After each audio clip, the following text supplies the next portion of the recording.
você vende essa ideia, você se vende como uma pessoa criativa, que entende daquele assunto ou não, e você tem um currículo dentro do site. Então você pode se beneficiar através disso, você entra em contato com problemas reais de empresas reais. As empresas, elas usam aquilo como inspiração, então elas jogam problemas reais que elas vivem no seu dia a dia, só que eles jogam isso para a massa. Você tem grandes, assim, em vez de ter 20 pessoas do seu equipe de desenvolvimento, agora 200.000 pessoas pensando na sua ideia. Talvez não tão especialistas quanto a sua, mas essas pessoas, por que não, podem gerar uma ideia melhor do que aquela? As universidades também têm um ranking dentro do Battle of Concepts, então elas se promovem ali. E o Brasil, empresas mais inovadoras de maior potencial. Então, como é que funciona? Para participar, você tem que ser um estudante universitário ou formado, eu acredito totalmente que o Senai se classifica, entre 16 e 30 anos. Você pode formar grupos de até 3 participantes. Esses conceitos são anônimos, então no momento que você envia, a empresa, quando está avaliando o seu conceito, ela não sabe quem você é. Você não pode passar informações de que, olha, eu sou um especialista nesse assunto, eu trabalhei já com isso. Esse tipo de informação tem que estar fora, porque eles têm que avaliar o seu conceito simplesmente pelo que ele é e não por quem o escreveu. Precisa só se cadastrar no site, é um cadastro simples, leva uns 2 minutos. A propriedade intelectual dos 10 primeiros conceitos da avaliação da empresa pertencem à empresa. Esse é ser um termo de concessão dos direitos intelectuais daquela ideia que você enviou. Você fica com um ranking lá no Battle, que eu mostrei na tela inicial. Os 100 melhores participantes ficam no ranking e tem um prêmio em dinheiro, que é o prêmio atrativo, pelo menos, até agora do BOP. Então, cada batalha tem uma premiação total de uns 15 mil reais. O primeiro lugar, em geral, a distribuição é assim: o primeiro lugar ganha 5, o segundo 2,5, o terceiro 1,5 ou 1.200, e do 4 em diante 900 ou 1.000 reais. Bom, como é que eles lançam isso? Como é que você escolhe a batalha? Esse briefing. Então, geralmente são essa estrutura. Não é mais que 3 páginas de leitura, é isso. Então eles dão um conceito, o contexto, aliás, ou da empresa, ou do cenário do problema que eles estão tentando resolver. Falam um pouco sobre a empresa em si, sabem qual é o desafio, qual é o problema que eles estão tentando resolver, como é que você tem que apresentar esse conceito. Até agora o que a gente fez, não fugiram ou de documentos Word com no máximo 10 páginas, ou apresentações PowerPoint no máximo 15 slides.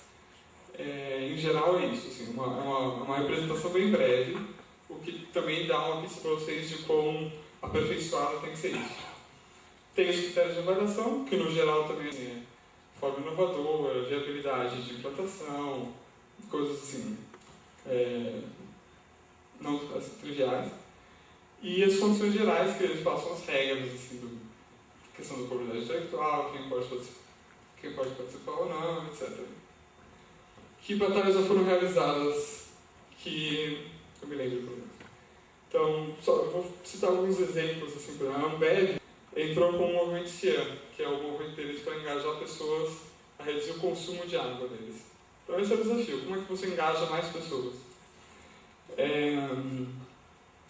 Tem mais técnicos, por exemplo. A Vopak, eles têm uma planta de reservatório de gás em Santos, Platão, não lembro exatamente.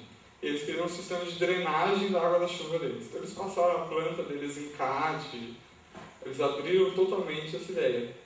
E, assim, era um pouco mais técnico, mas mesmo nós não tínhamos o menor conhecimento, eu não faço ideia como se abre o CAD, a gente pegou o 6º lugar.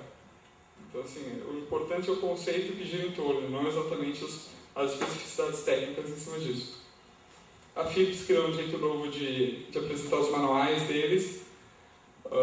Até como se tinha um aparelhinho que eles usavam para controlar refrigeradores, eles criam outros usos para isso. Então, assim, as batalhas são as mais diversas, para os mais diferentes públicos, e inclusive um público como eu e a empresa que não está interessado em que público era. A gente só está interessado em processo criativo em cima daquilo. Então, como é que a gente faz? A gente usa esse método, assim, que não foge de nada, isso aqui não é ciência de foguetes. Qualquer método de resolução de problemas vai te encaminhar para isso. Você vai ter que saber do que você está resolvendo, você vai ter que pesquisar um pouco sobre aquilo. O problema é se está resolvendo ou não. Você vai criar ideias em cima daquilo. Você faz um brainstorm, você tem várias ideias, você vai selecionar uma ou outra. E aí você entrega, você desenvolve esse conceito, você escreve da forma que eles querem que você apresente ou não. Isso não foge. O que varia é que você pode fazer isso de forma cíclica. Então você começa com uma quantidade de informação, você cria em cima, a hora que você vai tentar entregar aquilo, você descobrir algum erro, alguma falha, que você tem que pesquisar melhor ou refinar aquilo. Então ele não é exatamente, eu não gosto de falar com um ciclo, porque ciclo parece que você não está saindo do lugar, né? Então ele é assim, ele é uma espiral. E para você ter uma volta, você avança ao mesmo tempo. Você está sempre adquirindo mais informações e refinando uma coisa. Mesmo que você mude completamente a ideia, valeu a pena pelo menos todo aquele conhecimento que você agregou então, até então. E aí você usa várias ferramentas para auxiliar esse processo. Então a questão da cocriação é de você fazer junto com o seu cliente, junto com o seu consumidor, porque ninguém é melhor que ele para entender as necessidades dele. A questão de brainstorming, né? Então, tem um monte de post-it na parede que a gente adora também. Então a regra do brainstorming é ninguém critica a ideia de ninguém. Quanto mais loucas as ideias, melhor, que você vai, pelo menos você vai sair daquele ponto de que todo mundo está ali pensando mais ou menos as coisas no mesmo redor. Então, quando você incentiva ideias loucas, você pode tentar sair daquela caixa que todo mundo fala. Storytelling, eu vou entrar em detalhes daqui a pouco. Modelos mentais tem exemplos e exemplos de como que a gente enxerga e imagina as coisas que a gente está vendo. Então, se você consegue representar isso, você consegue fazer variações em cima disso. Prototipagem, que eu vou falar mais um pouco. E mapas mentais são bem interessantes, porque eles são uma forma não totalmente visual, ele não é simplesmente uma imagem, ele tem texto e ele tem as ligações entre eles. Então, é uma representação gráfica dos seus pensamentos bem interessante, que vale muito para a gente.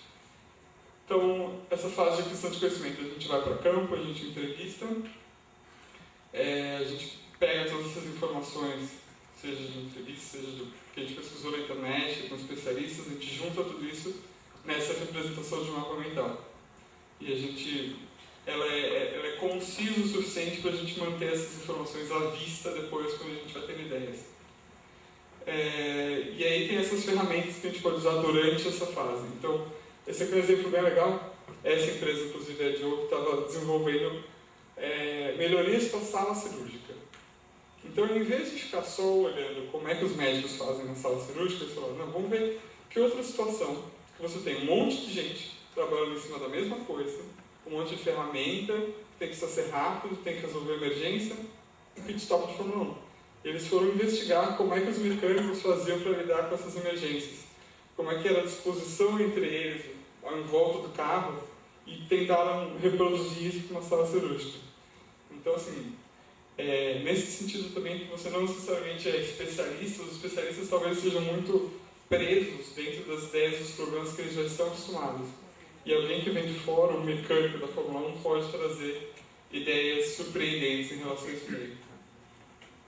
A questão dos protótipos foi um ótimo exemplo do Franco antes do meu. Assim, não necessariamente você precisa de um protótipo lindo, maravilhoso, funcionante ao desenvolvimento da sua ideia. Quanto mais prematura a sua ideia, quanto antes ela estiver naquele funil de inovação, mais simples deve ser o seu protótipo. Então, o mesmo exemplo da sala de cirurgia, eles estão tentando falar com o cirurgião qual era o problema dele segurar esse instrumento aqui. Ele falou, não, porque eu seguro assim, ninguém entendia como é que o cara segurava. Aí veio um cara, pegou um grampeador, um grampo desse de roupa, uma caixinha de filme, um canetão, amarrou tudo com durex. Falou, é isso que você está dizendo? Aí o cara pegou, mas eu quero segurar com esse dedo aqui em cima. E aí pronto, a partir de um protótipo tão simples, as pessoas tiveram um mínimo de visualização, um mínimo de toque para entender o que o cara queria. Então não se apeguem a protótipos muito sofisticados, que isso bloqueia um pouco a coisa. E o storytelling é outra dessas ferramentas. Então, é você tentar fazer a narrativa de toda a experiência pela qual o seu consumidor, por exemplo, está passando. Então, os hotéis estavam muito focados na questão do como é que o meu hóspede ele vai reservar o meu hotel, e aí, enfim, eles faziam grandes investimentos em cima disso. Só que eles começaram a analisar toda a experiência do cara, desde que quando ele escolhia o lugar, que ele fazia mala, que ele embarcava, ele chegava lá, pegava um táxi, e eles perceberam que o momento mais importante para o cara na viagem inteira era o momento que ele deitava na cama, no final da história. Então é isso que eles tinham que investir. E é uma coisa que, se você não olha o cenário como um todo, você não percebe. Então, dado todo esse conhecimento que você agregou, em cima disso, você começa a ter suas ideias de forma bem livre, expansiva. Fica à vontade em relação a isso. E aí a conclusão para o Better of Concepts é: você não precisa fazer um protótipo super sofisticado que você consiga andar nele.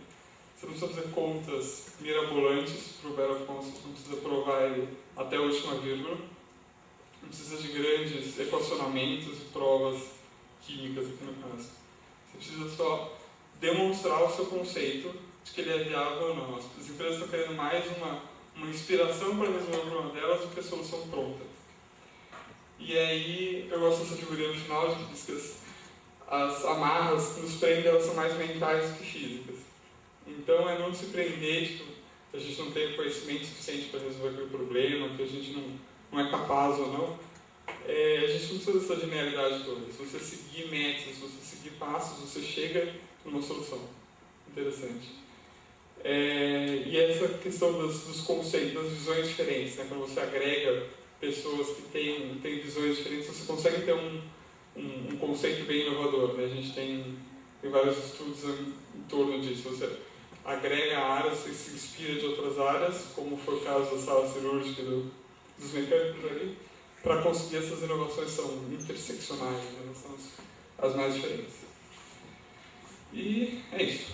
Obrigado. Estou aberto a perguntas. No caso dessa batalha de conceitos, qualquer empresa pode estar tendo acesso, colocando tanto de pequena como de médio porte? Bom, então, tem uma empresa por trás do o Better Concepts é uma empresa por si só, e tem uma empresa por trás dela que é a Terra Forum Consultores. E eles que administram o site, que eles administram a divulgação disso, e você paga para eles tanto a premiação quanto a manutenção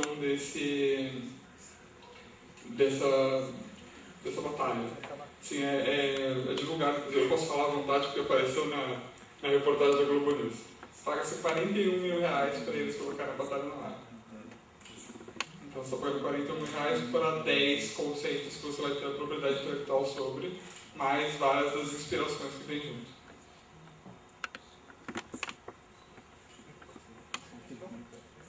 Então, obrigado.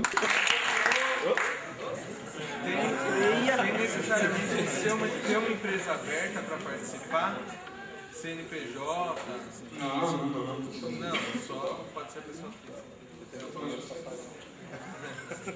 Repetir a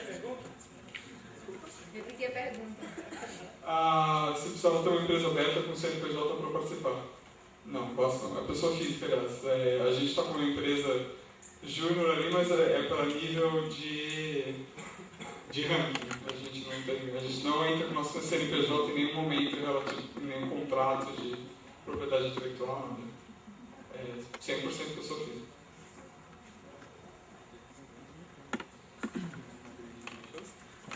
Obrigado.